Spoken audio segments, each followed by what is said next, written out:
Hola hermanos, ¿cómo están? Dios los bendiga. Espero que tengan un buen día, espero que hayan pasado bien este día. Feliz Día del Trabajador. Bueno, voy a grabar este video, esta enseñanza. Vamos a seguir hablando acerca de los obreros. ¿Sí? Veníamos hablando acerca del fruto del Espíritu, veníamos hablando acerca de cómo un obrero de Dios debe ser. Y en la clase de hoy vamos a ver el obrero de Dios es santo e íntegro. ¿Sí? Ese es el título de esta clase y vamos a orar para poder comenzar. Padre, en el nombre de Jesús, te damos gracias por tu amor, por tu misericordia. Gracias te damos, Señor, porque podemos, Señor, aprender tu palabra, Señor. Gracias por este tiempo, Señor, de enseñanza. Señor, gracias por la escuela de vida, Señor. Gracias por este tiempo donde estamos siendo edificados, Señor, donde estamos siendo formados. Padre, oramos para que esta palabra, Señor, esta enseñanza, esta clase de hoy pueda llegar a lo más profundo de nuestro corazón y pueda producir fruto en cada una de nuestras vidas, Señor. Padre, te pedimos que nos ayudes a poder crecer como hijos tuyos primeramente, Señor, pero también como obreros. Señor, que tú puedas trabajar en lo más profundo de nuestras vidas, Señor, y transformar todo nuestro ser, para que podamos, Señor, llevar adelante la obra, Señor, y el ministerio que tú nos has dado. Te pedimos perdón por nuestros pecados, te pedimos que nos limpies con tu preciosa sangre, Señor, y oramos, Señor, para que tu gracia y tu favor estén sobre nuestras vidas. En el nombre de Jesús, amén. Muy bien, entonces el título es El obrero de Dios es santo e íntegro, ¿sí? Vamos a comenzar con la clase. Voy a abrir la Biblia. Ahí está. Muy bien. Dice, de todas las características del obrero o líder cristiano, la santidad es el distintivo más importante, ya que sin ella no podrá ser usado por Dios en su obra. La santidad es el pasaporte que le permitirá al obrero acceder al favor de Dios y gozar de su respaldo en todo lo que haga. Mientras leía esta clase, podía ver, ¿no? Que dice que es el distintivo más importante que un obrero o líder cristiano debe tener, ¿no? Y que sin ella no podrá ser usado por Dios en su obra, ¿sí? Entonces entendemos que la santidad no es algo que podemos tomarlo a la ligera, ¿sí? Sino que es algo que necesitamos en nuestras vidas. Yo creo realmente que no solamente como obreros o líderes, sino realmente como hijos de Dios, necesitamos aprender a vivir en santidad, ¿sí? Necesitamos aprender a desarrollar una vida de santidad. Es necesario, ¿sí? Como hijos de Dios, desde que nos comprometemos con el Señor, desde que aceptamos a Cristo como Señor y Salvador de nuestras vidas, necesitamos crecer en esto, ¿no? Y por un lado está la obra que el Espíritu Santo hace en nuestras vidas, ¿sí? Por un lado la obra del Espíritu Santo que es sobrenatural y que muchas veces de un momento para el otro quizá podemos vencer un pecado al cual estuvimos atados durante muchos años, pero también hay una parte que nos corresponde a nosotros, ¿no? Y vamos a ir viendo en esta clase que tiene que ver con santificarnos, que tiene que ver con apartarnos, que tiene que ver con ese compromiso que debemos asumir para poder vivir en santidad, ¿sí? Pero dice que es el distintivo más importante. Yo no sé si es el más importante, pero sí es uno de los más importantes, ¿sí? La Biblia también, como leíamos en la clase anterior, decíamos que el amor, ¿no? Es súper importante. De hecho, la palabra dice en 1 Corintios 13, dice que sin amor nada soy, ¿sí? Es decir, que vemos algunas características que son muy importantes para nuestras vidas, para el carácter del cristiano, ¿sí? Del creyente, del Hijo de Dios. Y la santidad es una de ellas, una de las más importantes. Y también dice acá que el obrero, ¿sí? Va a contar con el favor de Dios, ¿sí? Y gozar de su respaldo en todo lo que haga, cuando vivimos una vida de santidad. Dice, en el mundo secular la gente no espera santidad por parte de sus gobernantes, tampoco un patrón espera santidad de sus empleados. Lo único que esperan es que cada uno cumpla con el rol asignado con responsabilidad y compromiso. Pero en la iglesia del Señor no es así. La santidad es una demanda y un requisito del Señor para sus siervos, ¿sí? Nosotros trabajamos, nosotros hacemos distintas actividades y ahí no se demanda santidad, ¿sí? Nuestro jefe quizá no le interesa que practiquemos la santidad, sí le interesa que rindamos en el trabajo, que hagamos lo que hay que hacer y bueno, con eso es suficiente, ¿no? Pero en la obra del Señor, ¿sí? Es una demanda, ¿sí? El Señor nos demanda santidad. Hace tiempo que hay algo que Dios puso en mi corazón respecto a esto y hoy día vemos que muchas personas, y es una tentación para nosotros, querer vivir el Evangelio, ¿sí? Y creer como que Dios no demanda nada, ¿no? Como que podemos vivir el Evangelio a nuestra manera, ¿sí? Y eso muchas veces va a traer confusión a nuestras vidas, eso puede traer un Evangelio que en realidad no es el que Cristo predicó. Y la palabra de Dios una y otra vez nos lleva a diferentes demandas, ¿sí? Que el Señor ha hecho a la vida de personas que han caminado con el Señor, de personas que han servido con el Señor. De hecho, Dios Padre le ha demandado a Cristo, ¿sí? Porque si recuerdan ese momento en el Getsemaní, cuando Jesús oró, que si puedes pasa de mí esta copa, le dijo al Padre, pero que se haga tu voluntad y no la mía. Es decir, que humanamente la voluntad de Jesús era no ir a la cruz del Calvario, pero el Padre le demandó que él fuera a la cruz del Calvario, ¿no? Y podemos ver también una historia que a mí me bendice en este sentido, es poder ver la vida del joven rico, ¿sí? El joven rico se acerca a Jesús para preguntarle cómo poder heredar la vida eterna y Jesús le dice que tenía que practicar los mandamientos y demás, y el joven dice, sí, eso ya lo hago desde que soy pequeño, y Jesús le dice, bueno, ahora vende todo lo que tenés, entregáselo a los pobres y seguime. ¿Sí? Dice la palabra que el joven rico se fue triste, ¿sí? ¿Por qué? Porque eso dominaba su corazón. Pero acá vemos a un Dios que le demandó, ¿sí? A Jesús demandándole al joven rico. Entonces vemos, ¿sí? Que Dios sí demanda, ¿sí? Y una de las cosas que el Señor nos manda es santidad, ¿sí? Como decíamos, para todos los hijos de Dios esta es una demanda, ¿sí? No es que Dios le demanda más santidad al pastor que a nosotros o que a nosotros que a otras personas. El Señor demanda santidad a todos porque la palabra de Dios es una sola. Pero tenemos que tener en cuenta que cuando nosotros nos comprometemos con el Señor y nos comprometemos en el servicio al Señor, esto es algo muy importante y es algo que tenemos que tener continuamente presente en nuestras vidas, ¿sí? Dice, la santidad es más importante que el talento o los estudios teológicos, ya que si no hay santidad, no hay respaldo de Dios y por ende no hay crecimiento ni fruto.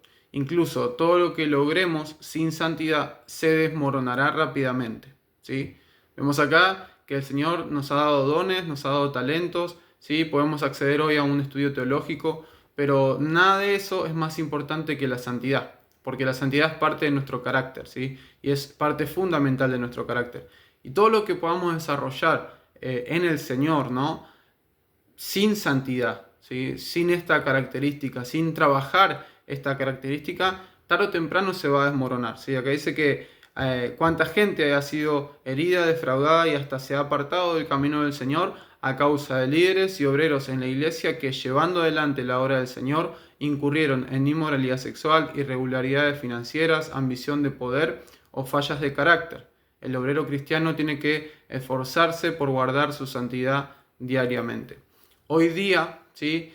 Podemos ver que esto es una realidad, ¿sí? No a modo de acusar, sino es algo que debe doler en nuestro corazón y tenemos que orar en favor de la Iglesia de Jesucristo, en favor aún de las distintas denominaciones y aún dentro de lo que es la Iglesia Camino a la Vida, para que nosotros como hijos de Dios, como obreros, ¿sí? Y cada persona que está llevando adelante quizá un ministerio, ¿sí? Poder orar por sus vidas, poder clamar e interceder, porque el enemigo va a venir y va a querer derrumbar, ¿sí? La vida de las personas, porque muchas veces eso produce que otros sean lastimados, ¿sí? Entonces tenemos que estar atentos, tenemos que velar por esto, ¿sí? Porque esto es algo que está sucediendo, es algo que sucede, ¿sí? Y nosotros no tenemos que estar ajenos a esto, ¿sí? Y dice, el obrero cristiano entonces tiene que esforzarse por guardar su santidad diariamente.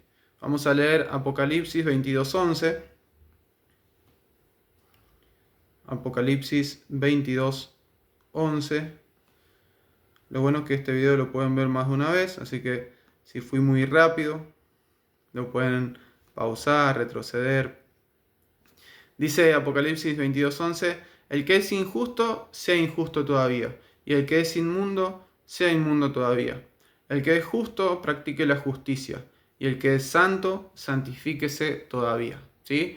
Vemos al Señor dando este consejo. Y en el versículo 12 dice: He aquí yo vengo pronto y mi galardón conmigo para recompensar a cada uno según sea su obra. ¿Sí? Nosotros somos santos porque Jesucristo es quien nos ha santificado. ¿Sí? Pero dice que el que es santo, santifíquese todavía. ¿Sí? Como hablábamos al principio, hay algo que nos corresponde a nosotros y es santificarnos. ¿Sí? La obra de santificación no la podemos llevar adelante en nuestras propias fuerzas, sino que es algo que el Espíritu Santo va produciendo en nosotros, pero sí tenemos que tener un total compromiso, ¿sí?, con esto para poder experimentarlo y para poder llevarlo adelante. Segunda de Corintios, capítulo 7, versículo 1, vamos a leer también. Dijimos que el obrero cristiano tiene que esforzarse por guardar su santidad diariamente, ¿sí? Dice 2 de Corintios capítulo 7, versículo 1, así que, amados, puesto que tenemos tales promesas, limpiémonos de toda contaminación de carne y de espíritu, perfeccionando la santidad en el temor de Dios. ¿Sí? Dice entonces que nos toca a nosotros limpiarnos de toda contaminación de carne y de espíritu, ¿sí?, perfeccionando la santidad en el temor de Dios. Hay decisiones diarias que tenemos que tomar para poder estar, para no contaminarnos, ¿sí?, tanto en la carne como en el espíritu, ¿sí?, y poder trabajar en esa santidad, ¿sí?, en el temor del Señor. Entonces, el obrero cristiano tiene que esforzarse por guardar su santidad diariamente. Dios requiere santidad en su pueblo. Nada es más importante en un obrero cristiano. La santidad es mucho más que el compromiso mental a la autoridad de la palabra. Santidad es más que las emociones de gozo y amor que sentimos cuando adoramos a Dios o estamos arrodillados en el altar. La santidad abarca un compromiso de la voluntad que resulta en acciones justas y santo vivir. ¿Sí? Entonces acá dice que no tiene que ver con solamente decir voy a ser santo, voy a ser santo, voy a ser santo, ¿sí?, a modo de pensar. No tiene que ver solamente con emociones, ¿sí?, de cuando nos sentimos bien, cuando adoramos al Señor y demás, sino que dice abarca un compromiso de la voluntad que resulta en acciones justas y santo vivir. ¿Sí? Es algo que se desarrolla la santidad, no es algo que va a acontecer de un día para el otro en nuestras vidas, ¿sí? Es algo que se va desarrollando a medida que vamos conociendo a Dios, ¿sí?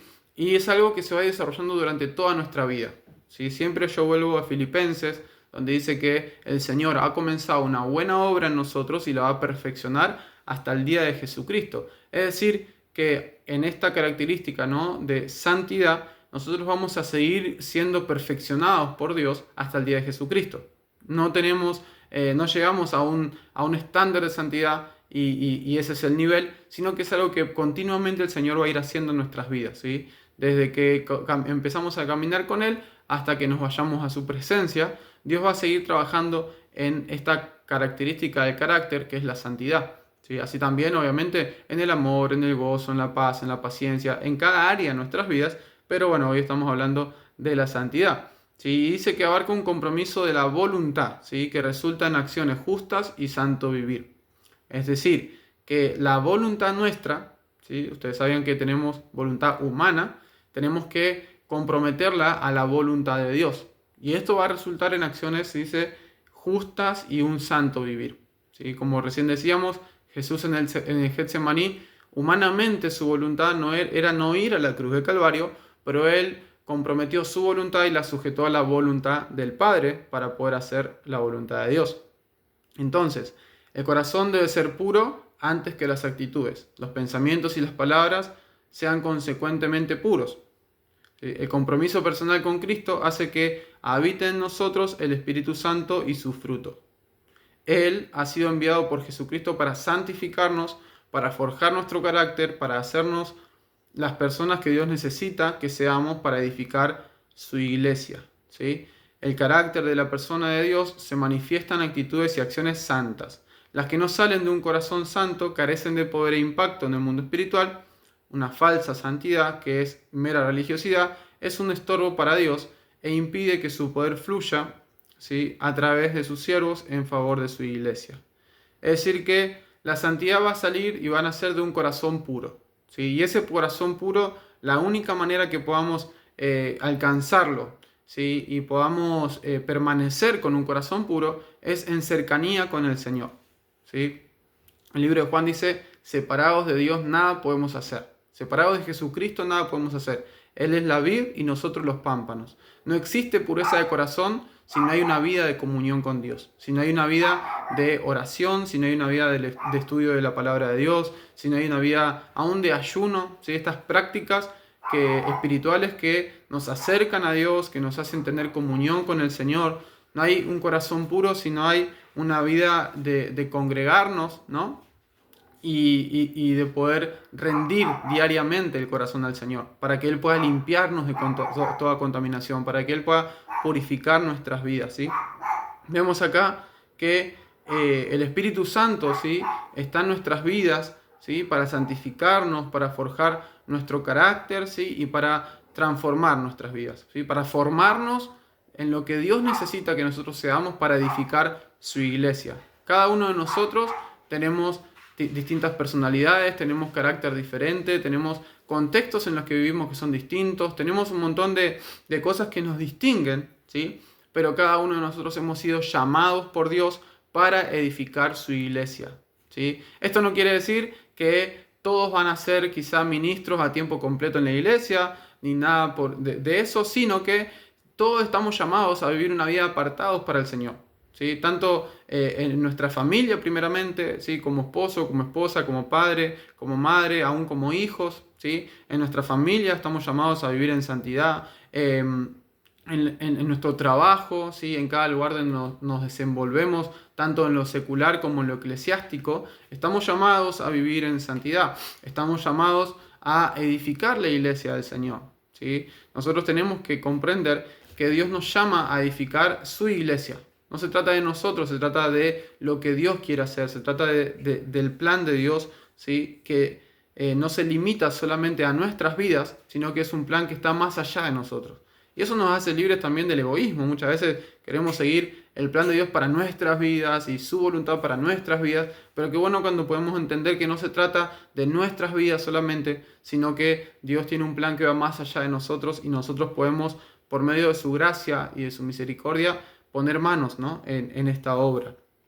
Se dice entonces que cuando nosotros vivimos sin santidad o una falsa santidad y queremos ministrar, ¿no?, lo que es santo, lo que es de Dios, esto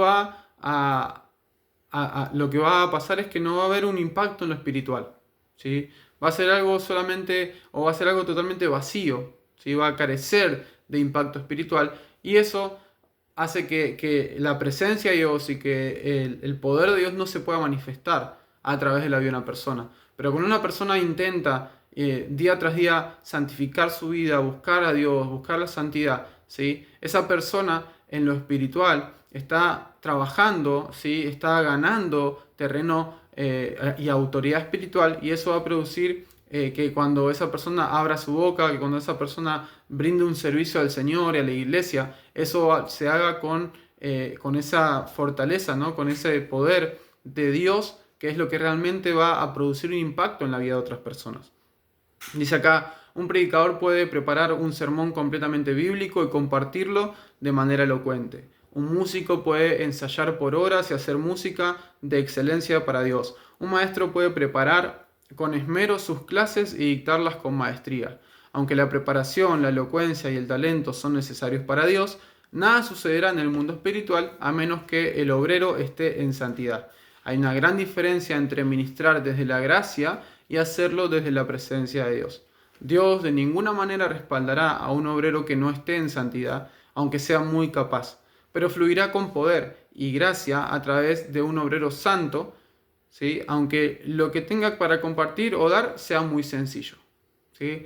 Acá no es tan importante qué tan grande sea la obra, ¿no?, y lo hago entre comillas porque es a nuestros ojos humanos muchas veces, sino que aún en lo pequeño, si nosotros tenemos un verdadero compromiso con Dios, si tenemos un verdadero compromiso en esa vida de santidad, eso va a traer un impacto a la vida de otras personas. Pero cuando de repente quizás hacemos algo grande a los ojos humanos, pero no tenemos una vida de santidad, eso es vacío, ¿sí? En lo espiritual no va a suceder nada, porque Dios no va a respaldar a una persona que no se compromete realmente con Él. Me viene a memoria ese texto donde dice que unos se acercaron al Señor y le dijeron, Señor, Señor, en tu nombre hemos echado demonios y hemos hecho cosas, ¿no? Y Jesús le dijo, no los conozco, apartaos de mí, hacedores de maldad. ¿Sí?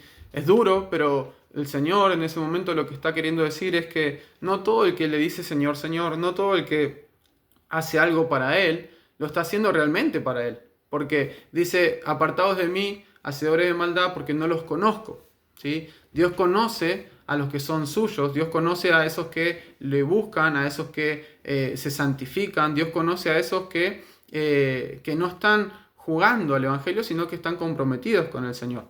Entonces, necesitamos comprender esta diferencia, ¿sí? Porque el favor de Dios está sobre aquellos que intentan vivir de una manera santa, ¿sí? Que se esfuerzan día tras día para vivir de esa forma, ¿sí?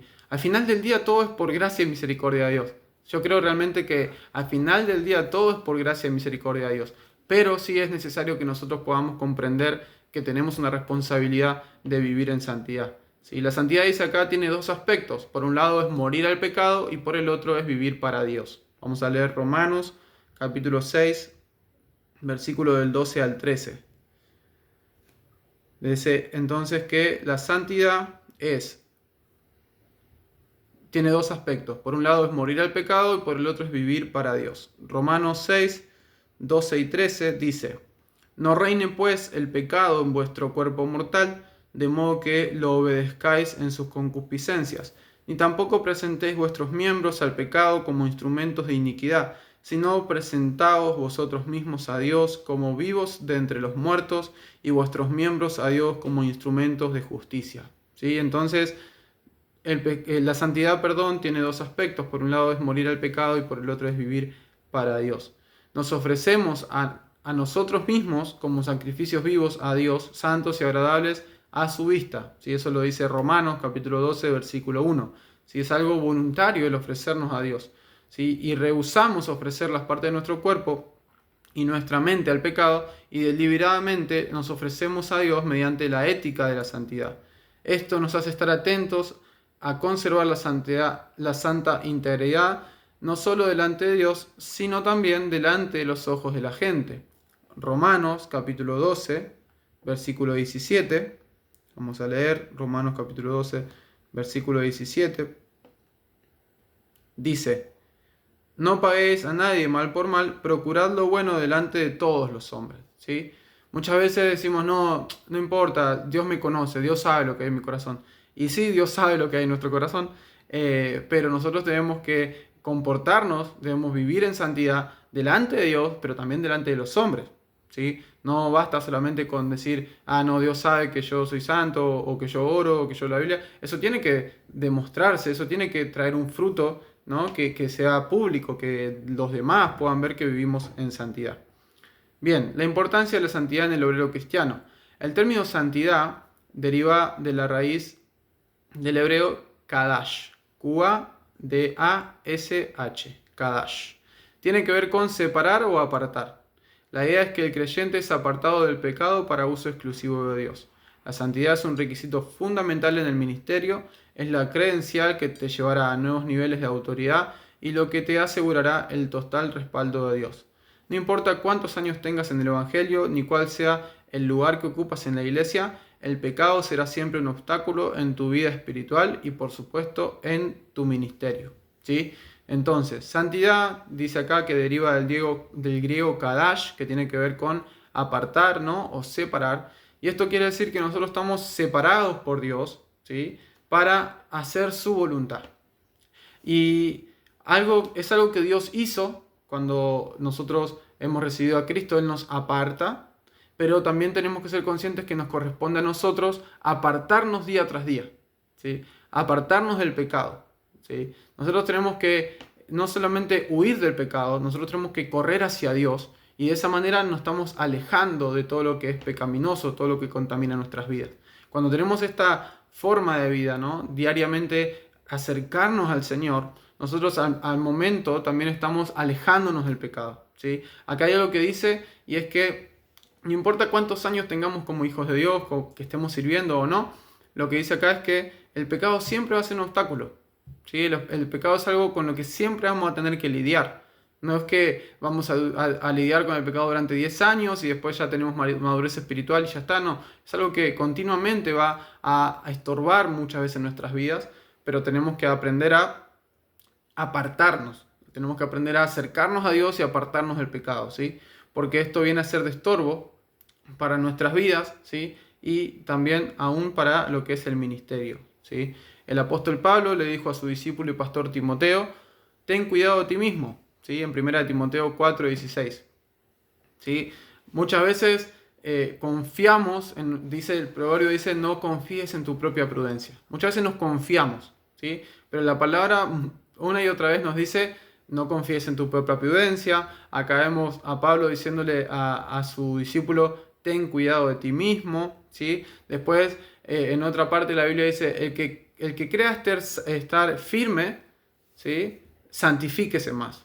Porque muchas veces creemos que estamos bien, muchas veces quizá nos sentimos fortalecidos y pareciera que cuando estamos fortalecidos nos descuidamos, ¿no? Empezamos a descuidar nuestro tiempo de oración, empezamos a descuidar nuestro tiempo de intimidad con Dios, de leer su palabra, ¿no? Tiempos de ayuno, aún tiempo de congregarnos, empezamos a descuidar nuestra vida espiritual y eso termina destruyendo nuestras vidas, eso termina haciendo que nosotros nos deslicemos en el pecado, ¿sí? Dice: nadie se levanta una mañana y dice a sí mismo: voy a caer en tentación, sino que es un proceso muy sutil a través del cual nos vamos deslizando hacia el pecado, ¿sí? Y todo comienza, como decíamos recién, descuidando nuestra vida espiritual, ¿sí? Cuando nosotros pecamos, ¿sí? No es que nos levantamos diciendo voy a pecar, sino que es algo que se produce, ¿sí? En nuestras vidas y es un proceso, y donde el enemigo empieza a trabajar, empieza a confundir nuestro corazón, ¿no? Y muchas veces ahí está el orgullo, muchas veces ahí están muchas cosas en nuestras vidas que quizá todavía no están resueltas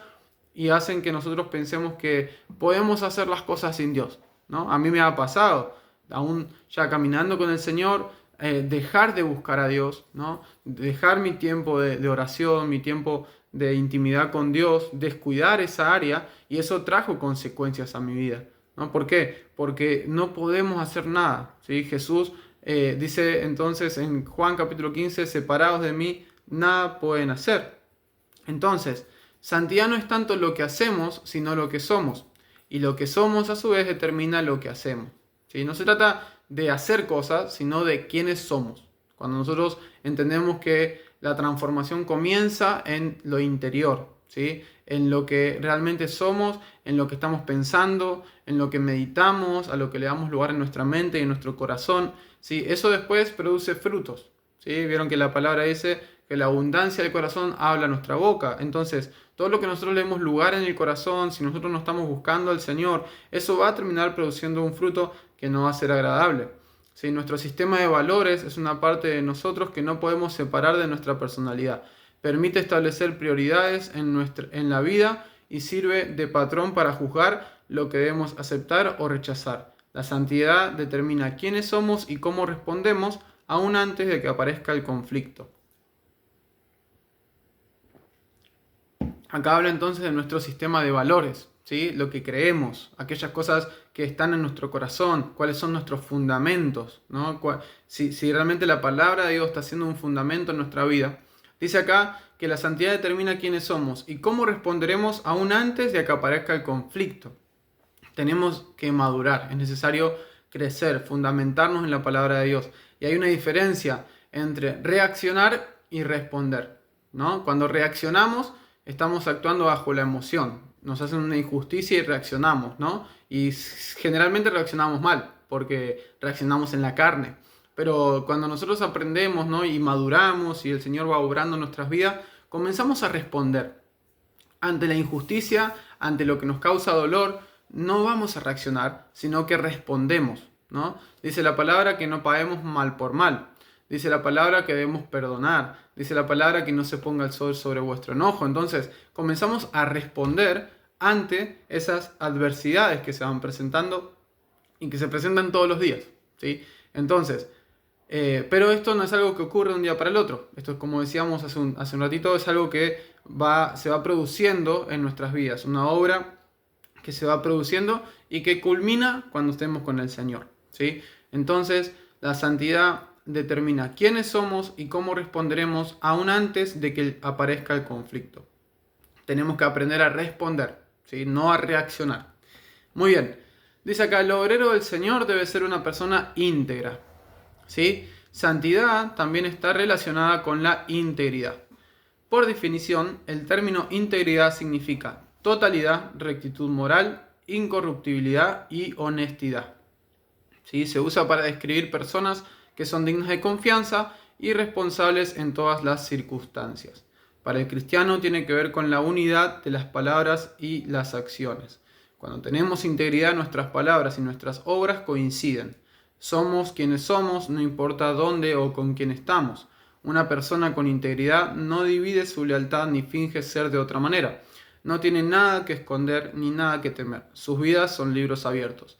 La integridad amalgama, es decir, une el decir, el pensar, el actuar para formar una persona completa, ¿sí? Es decir, que la santidad va de la mano con la integridad. Debemos ser íntegros, ¿sí? Y me acuerdo de alguien que una vez enseñó que la integridad tiene que ver con que somos una casa, ¿no? Y que pues, imagínense que usted es una casa y que dentro de su casa hay distintas habitaciones, ¿no? Ambientes, el baño, la cocina, el comedor, la habitación, ¿no? El living, pero que en todas las habitaciones ocurre lo mismo, ¿sí? En todas las habitaciones de nuestra casa, en todo nuestro interior, ¿sí? Está la misma persona, no es que, no, si estoy en el baño, estoy de una forma, si estoy en la habitación, estoy de otra, si estoy... No, porque eso es una persona que no es íntegra, ¿sí? Que está dividida por dentro y que se va a mostrar en distintos aspectos de manera diferente, ¿sí? Y eso no es una persona íntegra. Una persona íntegra es aquella que dice, piensa y actúa de la misma forma, ¿sí? Ahora, hay una realidad. Nosotros no tenemos la misma confianza, por ejemplo, con nuestros compañeros de trabajo que en nuestra familia, ¿no? En nuestro hogar, cuando uno llega a su casa y está tranquilo y está diferente. No habla de esas conductas que muchas veces uno cuando está con alguien que no conoce mucho se cuida, no dice ciertas cosas porque no conocemos, porque no hay confianza, por un montón de cosas. Pero cuando estamos en casa somos distintos, ¿no? Pero el problema es que cuando muchas veces quizá en el trabajo o aún en la iglesia nos comportamos tan bien y llegamos a nuestra casa y faltamos el respeto a nuestra esposa, a nuestro esposo, a nuestros hijos, insultamos, vivimos de una manera que no es nada que ver a lo que vivimos fuera, ¿no? Y generalmente la integridad, el que sufre, ¿no? O las personas que sufren la falta de integridad es nuestra familia, ¿sí? Porque es ahí en ese círculo íntimo donde realmente mostramos quiénes somos, ¿no? Y ellos, si nosotros no somos íntegros, si nosotros no somos una sola pieza, si no somos esa persona que lo que dice, lo que piensa y lo que actúa, ¿no? Y lo que hace es una sola cosa, ¿no? Muchas veces fuera de casa nos comportamos de una manera y después llegamos al hogar y estamos destruyendo a nuestra familia, ¿no? Nos destruimos a nosotros mismos, pero también destruimos a aquellas personas que viven con nosotros, a los que nos aman, a los que nos soportan día tras día, ¿no? Porque para quizá en la iglesia ustedes me ven a mí, Bruno, qué sé yo, todo bien, pero no sé si le gustaría vivir conmigo todos los días, ¿no? Porque nosotros en la iglesia nos vemos un ratito y después nosotros convivimos con nuestra familia durante todo el día. Y nosotros tenemos que trabajar mucho nuestra integridad para hacer lo mismo en casa y en la iglesia, en casa y en el trabajo, en casa y en cada lugar donde nos desarrollemos. El Señor nos llama a vivir una vida íntegra, una vida honesta, ¿sí? Si nos equivocamos en cosas, nos equivocamos en casa y también nos equivocamos fuera de casa, ¿sí? No hace falta andar ocultando quiénes somos, ¿no? Porque cuando una persona oculta y esconde y demás, es difícil para Dios poder trabajar en el carácter, en la personalidad, en las conductas de esa persona. Pero cuando uno es íntegro, uno es una sola pieza, no tiene nada que esconder, ¿sí? Probablemente nos equivocamos, ¿sí? Y el Señor nos corrige, pero para Dios es más fácil así, porque no tiene que andar buscando que nosotros entendamos que lo que hacemos, no, porque somos una sola manera, ¿no? Entonces el Señor nos va a corregir en nuestra casa, nos va a corregir en el trabajo, nos va a corregir en la iglesia, nos va a corregir en cada área donde nos desempeñamos, ¿sí? Porque somos de una sola pieza, no estamos siendo de distintas maneras en todos lados, ¿sí? Y ahí les dejo como tarea leer el Salmo 15, ¿sí? Un salmo precioso que habla acerca de la integridad. Y para ir terminando vamos a leer, dice, el obrero cristiano debe ser irreprochable. Vamos a leer 1 de Timoteo, capítulo 3, versículo de 2 al 7. 1 de Timoteo, capítulo 3, versículo del 2 al 7 dice: pero es necesario que el obispo sea irreprensible, marido de una sola mujer, sobrio, prudente, decoroso, hospedador, apto para enseñar, no dado al vino, no pendenciero, no codicioso de ganancias deshonestas, sino amable, apacible, no avaro, que gobierne bien su casa, que tenga a sus hijos en sujeción con toda honestidad, pues el que no sabe gobernar su propia casa, ¿cómo cuidará de la iglesia de Dios? No un neófito, no sea que envaneciéndose caiga en la condenación del diablo. También es necesario que tenga buen testimonio de los de afuera, para que no caiga en descrédito y en lazo del diablo, ¿sí? Características de un obispo. Y vamos a leer también Tito, capítulo 2, versículo del 6 al 8. Tito capítulo 2, versículo del 6 al 8. Dice: exhorta asimismo a los jóvenes a que sean prudentes, presentándote tú en todo como ejemplo de buenas obras, en la enseñanza mostrando integridad, seriedad, palabra sana e irreprochable, de modo que el adversario se avergüence y no tenga nada malo que decir de vosotros, ¿sí? Acá vemos consejos de cómo debemos ser, ¿no? Como obreros del Señor, ¿sí? Dice entonces acá que Pablo aconsejó a Timoteo y a Tito que nombraran como líderes y obreros solo a aquellos que fueran cristianos maduros e irreprochables en la comunidad. Pablo sabía que Satanás usaría cualquier debilidad en un líder potencial para arruinar la efectividad y el testimonio de este, ¿sí? Es decir, Pablo tenía testimonio y le decía a Timoteo y a Tito, que eran colaboradores suyos, que eran discípulos, y a los cuales él muchas veces corregía y exhortaba, ¿no? Hace ratito leíamos que Pablo le dijo a Timoteo: ten cuidado de ti mismo, ¿sí? Pablo era una persona que conocía a Jesucristo y que vivía para el Señor, ¿sí? Y él discipulaba a Timoteo, discipulaba a Tito y a otros hermanos, ¿no?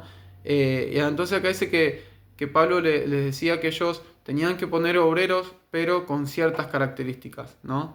Personas que hayan sido probadas, personas que tengan cierta madurez espiritual, ¿no? Que cumplan con ciertos requisitos, ¿sí? Dice: hoy el maligno examinará cada ángulo de nuestras vidas y lo probará para encontrar defectos, ¿sí? El enemigo hará todo lo que pueda para desacreditar nuestro papel como líderes en el reino de Dios, como obreros, ¿sí? Debemos ser muy cautelosos para ver que nuestras palabras y obras en nuestra iglesia y comunidad sean honestas, ¿sí? El enemigo va a venir a destruir a aquellos que se comprometen con Dios, ¿sí? El enemigo va a querer destruir a aquellos que están queriendo hacer las cosas como Dios quiere que las hagamos, ¿no? El enemigo, aquellos que están jugando con el Evangelio, quizás no hace falta que haga mucho porque ya están jugando con el Evangelio, pero aquellos que realmente quieren hacer la voluntad de Dios, que realmente quieren hacer las cosas como el Señor lo demanda, ¿no? Que cuesta, que nos es difícil porque va en contra de nuestra carne, porque muchas veces va en contra de nuestra voluntad, pero que intentamos vivir una vida piadosa, que intentamos vivir una vida en santidad. El enemigo va a levantarse contra nuestras vidas, ¿sí? Hace un ratito decíamos que el pecado no es algo con lo que ya no batallamos, sino que tenemos que batallar contra el pecado toda la vida.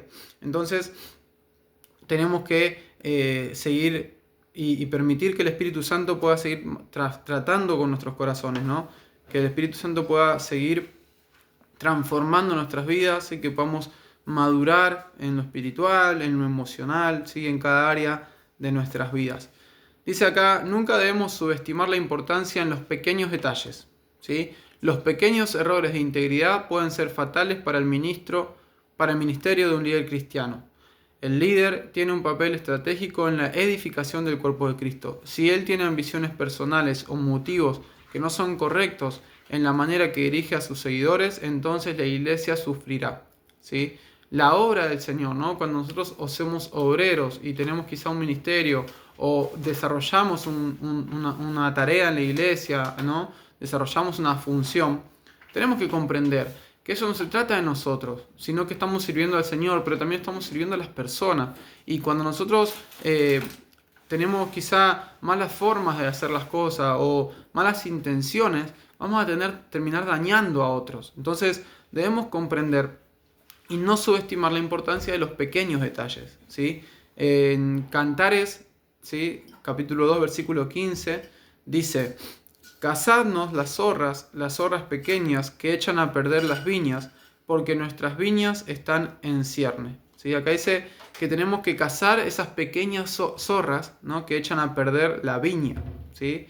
Esas pequeñas zorras pueden representar malos pensamientos, malas actitudes, ¿no? Formas de hablar, pueden representar muchas cosas en nuestras vidas, conductas que muchas veces pasan por desapercibidas, conductas que muchas veces no las ven, quizá personas que están en la iglesia o un mentor, quizá no las pueden percibir porque son cosas que quizás están en nuestro hogar, en esos círculos de intimidad, ¿no? Aún cuando estamos solos, ¿no? O solas, y es ahí donde también nadie nos ve, pero tenemos que estar atentos y no subestimar los pequeños detalles, ¿sí? Las pequeñas zorras.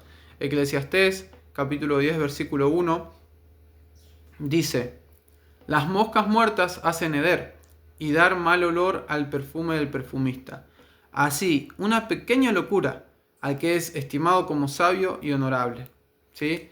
Dice que puede haber gente o podemos ser estimados, ¿no? Como sabios o honorables, pero una pequeña locura, ¿sí? Va a producir lo que las moscas muertas, ¿no? A un perfume que le hacen oler mal. Nuestras vidas, ¿sí? Tienen que ser transformadas por Dios y no tenemos que subestimar los pequeños detalles. Yo creo que a cada uno de nosotros Dios nos ha marcado cosas, ¿no? Y nos va a seguir marcando, el Señor nos va a seguir corrigiendo, el Señor nos va a seguir enseñando, instruyendo. Tenemos que estar atentos, ¿sí? Y en conclusión, para concluir, dice Lucas capítulo 1, versículos 74 y 75. Esto sí ya es para terminar. Lucas capítulo 1, versículo 74 y 75. Dice que librados de nuestros enemigos, sin temor les serviríamos, en santidad y en justicia delante de Él todos nuestros días. ¿Sí? Dice entonces acá otra versión: hemos sido rescatados de nuestros enemigos para poder servir a Dios sin temor, en santidad y justicia mientras vivamos. ¿Sí? El Señor nos ha salvado, el Señor nos ha apartado para que le podamos servir sin temor. ¿Sí? Tenemos libertad en Cristo, pero debemos servir en santidad y justicia, ¿sí? Mientras vivamos. ¿Sí?